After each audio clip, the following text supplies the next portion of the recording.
खुलुमबाय स्टुडिअ आं उदास्रि मुसाहारि धेमाजि जिल्ला दुलाराय बर' आइजो अनसाय आफादनि कुंगा 18 बोसोरसालिया जथुम्माया दिनैनिफ्राय जागायबाय।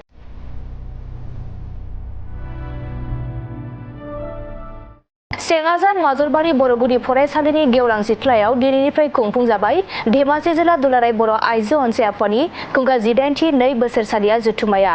दिनैनि बे हाबाफारियाव हाबाफारि बायदियै फुंबिलि समाव गाहाय थांलाय फैलाय लामाखौ बेखेवना होयो सेंगाजार माजलबारि बर' गुदि फरायसालिनि गाहाय फोरोंगिरि सुसिल बसुमतारी बिथाङा।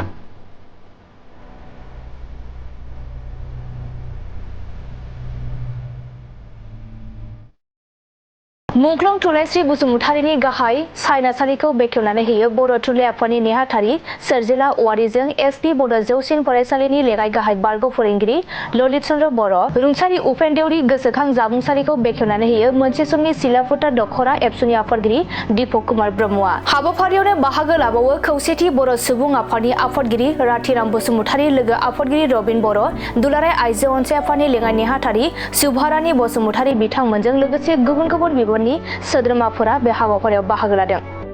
गिबियावनो गासैबो निउज पर्टेलफोरनिसिम आंनि गोसो गोरबोनि साबायखर थाबाय। बेखिनियाव आं बुंनो सानो जे 18 बोसोरारि धेमाजि जिल्ला दुलाराय बर' आइजो अनसाय आफादनि बे बोसोरारि जथुम्मा, बे जथुम्मानि गाहाय सायनासालिनि बे आयदा गाहाय सायनासालिनि बे न'ब्लांखौ आङो बेखेवनो मोननानै जोबोर गोजोननाय मोनदों। बे सायनासालिनि मुंखौ दोननाय जादोंमोन सोरगोआरि गोसोखां थुनलाइस्रि बसुमतारी गाहाय सायनासालि। दा बिथांसो थुनलाइस्रि बसुमतारीयानो सासे जोंनि बे ओनसोलनि गिबिसिन सोमावसारनायनि मुंख्लं जागिरि होननानै जोङो बुंनो हायो।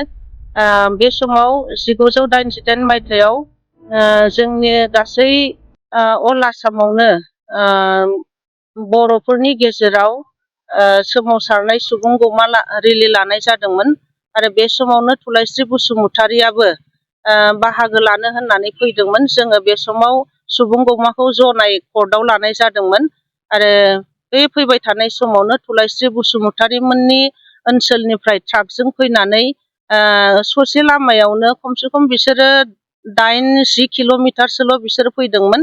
दिमुगलाय होननाय मोनसे जायगायावनो बिसोरो ट्राकआ एक्सिडेन्ट जानानै बिसोरो जायगायावनो जोबोद गाज्रि जखम जादों आरो बेहाय थुनलाइस्रि बसुमतारीया बे समाव लगे लगे थैयाखैब्लाबो हस्पिटालाव बिथांजोआ रुंसारि जादों। लोगोसे मानिक बसुमतारी होननाय बिथाङाबो बे समावनो लोगो लोगो रुंसारि जादों।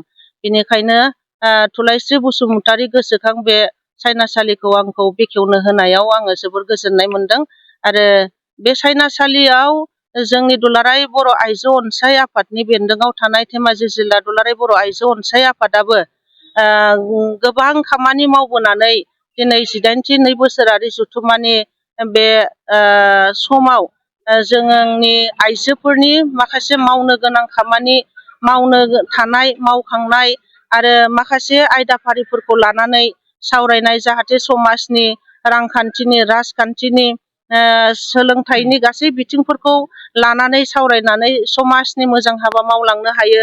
बे जथुम्माया आइजोफोरनि थाखाय जोबोर गोनां आरो बे सावरायनाया जाहाथे मोजाङै मोजां जाफुंलाङो बेखौनो आङो आसा खालामनाय जाबाय। आइजोफोरखौ बर' समाज बा समाज दानाय बा समाज सिबिनायाव माबायदि बिफाव लाबोबाय थादों बा उनाव माबायदि लालांगोन आइजो अनसाय आफाद हिसाबै? आइजो गासैबो जोङो बर' माहारिनि गेजेराव जेसेबांखिनि नुदों बे आइजोआनो बेहाय समाज सिबिनाय एबा समाजनि हाबा मावनायाव साफ्रोमहाबो बिबान दङ। हौवा मानसि हिनजाव मानसियाबो बिबान दङ। दा जोङो दिनैनि दिनाव जोङो समाजखौ फोसाबनो थाखाय आफादाल' मैखोम नाजायोब्ला जानाय नङा।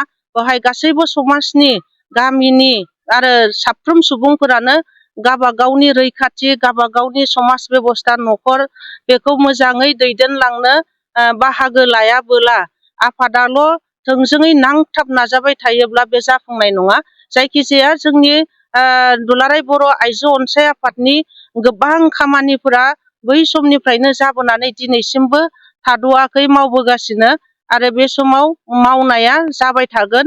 समाजखान्थि रांखान्थि सोलोंथाइ बे गासैबो बिथिङाव आइजो अनसाय आफादा मैखोमै बिहोमा लानानै न'खर दानाय समाज दानायाव खामानि मावोब्ला निस्सय आइजो आफादनि गेजेरजों समाजा जौगागोन बेखौ आङो माने थांखि लानानै खामानि मावजानायखौ आं लुबैयो। साबायखर थाबाय गासिबो रादाबगिरि नोंथांमोननिसिम जोंनि बे हाबाफारियाव नोंथांमोना रादाब लाफैनायनि थाखाय। दा आंखौ बे धेमाजि जिल्ला बर' आइजो अनसाय आफादनि थुंगा 18थि 2 बोसोरसालि जथुम्माजों लोगोसे मुलुगनां आइजो सान बे हाबाफारिखौ जाफुंहोनो थाखाय मोनसे आरसि दानाय जादोंमोन रेजिस्ट्रेसन कमिटि।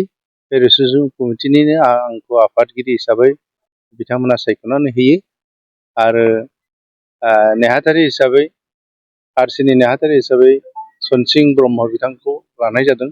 दा जोङो आरसि कमिटि दाजेननायनिफ्राय थांनाय दानावनो बेखौ दानाय जादों फेब्रुवारि दानाव आरो नै मार्च दाननि 7 आरो 8 बे साननैनि हाबाफारिजों नैबे थुंगा 18थि 2 बोसोरसालि जथुम्माखौ खुंनो जोङो जानजि खाफ्रादों आरो जों जानजि खाफ्रालायनाय नङा जेसेबां हायो एसेबां जोङो बेखौ जाफुंहोनायनि लाहार फाहारखौ जों खालामनाय जादों। आं मोजां मोनदों जे आरसिनि आफादगिरि हिसाबै आइजो अनसाय आफादा आंखौनो नैबे थांब्लां मेन गेटखौ बेखेवनो थाखाय बेखेवगिरि हिसाबै आंखौ सायख'नायनि थाखाय आं बिथांमोननिसिम साबायखर बावबाय।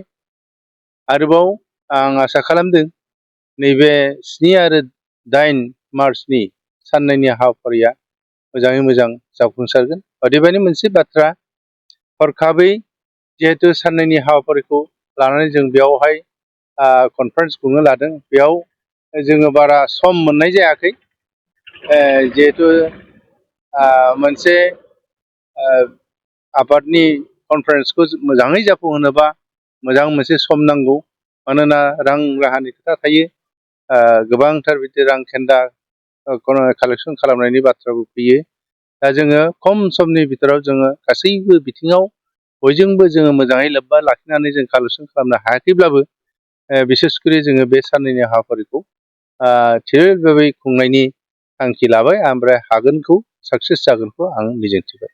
गाबोननि गेवलां मेलाव बेसेबांसो सुबुंफ्रा बाहागो लागोनखौ आसा आं बे गेवलां मेलाव जोंनि जायगायाव बिसेसकरि जों गोजाननिखौ बारा आसा खालामासै हयथ' फैबा फैबाय फैयाबो गैया खिन्थु जोंनि जायगायावनो साखाथियावनो जोंहा सिमेन्ट सापरि थाबाय ओमफ्राय ओजोंहाय जोंनि आन्सलिकनि गासै 44 गामिनि आइजोफोर फैगोन ओमफ्राय एकदम खाथिथारनि नियारेस्ट बे ओनसोलाव गासै 6 गामि दङ मोनफ्रोमबो गामिनिफ्राय गासिबो आइजो आरो हौवा सुबुं थान्दै मोदोम गुदुं सुबुंफोरखौ जोङो रादाब होखादों बयबो फैनानै लैहोर लैहोर बाहागो लाफैनो थाखाय। ओंखायनो आं आसा खालामदों बेयाव 2000-3000सो मानसि सुबुं बेयावहाय जागोन सुबुं गौमा जागोन आरो बिनि गेजेरजोंनो गेवलां मेलखौ जाफुंसार होनायनि आसा खालामनाय जाबाय।